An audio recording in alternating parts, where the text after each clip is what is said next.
I think they're more reasonable in price, simple, easy, and you can use them for many things. In Jill Sanders' day, everything she needed was in the pantry. We didn't have the choices that we have now. And like many from her generation, the Country Women's Association official still holds a soft spot for old-fashioned remedies. Things like cod liver oil, vinegar, even a pinch of good old salt dissolved in warm water for tired eyes. Common salty water will do me fine, thank you.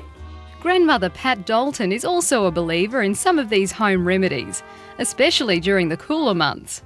I think one of the best ones was my sons both used to use, I used to give them malt extract and before in autumn, and that warded off all the chills and complaints. They never had colds, they were never off school in the winter. Most mothers agreed that just a teaspoon of malt would ward off the sniffles, and for congested sinuses or difficulty breathing, just switch on the kettle. In those days, it was lack of resources, but I mean, today I've got a little granddaughter, and I think, well, she uses vaporisers, but what's wrong with the normal steam out of a jug? Pat suggests leaving it in a room and letting it fill up with steam. Epsom salts was recognised as a jack of all trades, but pharmacist Geraldine Moses says its active ingredient of magnesium means it's only good for one thing. And magnesium is really just a laxative. So some people taking Epsom salts every day, their main benefit is being derived from having regular bowels. And too much of it would make you very friendly with your toilet. Now on to one that still makes grown men shudder. It's that fishy fix of cod liver oil.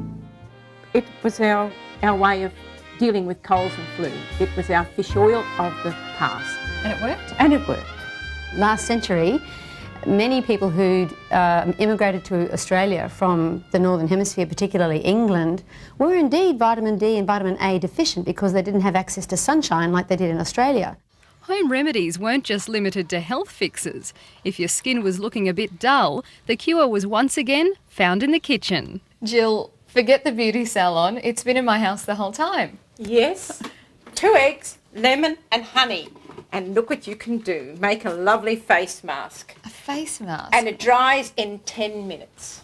And then just rinse it off? And then just rinse it off. So it's now a good thing to end up with egg on your face? Yes. Even apple cider vinegar was thought to be a gem for those joints. A lot of people take it every morning in their orange juice, a dessert spoonful, and they swear by it for their arthritis, their different complaints, and they say it keeps them healthy. And surprisingly, a few drops of kerosene was a quick fix for a sore throat. The old history was a couple of drops on some sugar and down the throat for a sore throat or for croupy coughs.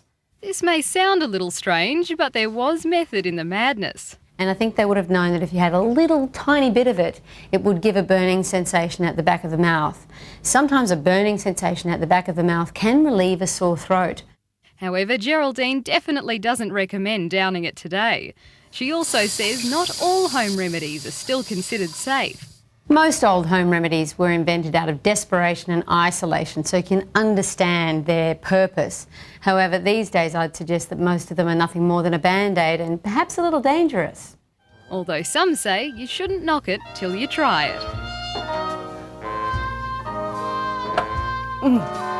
Oh, just as well it's good for me. Oh, excuse me.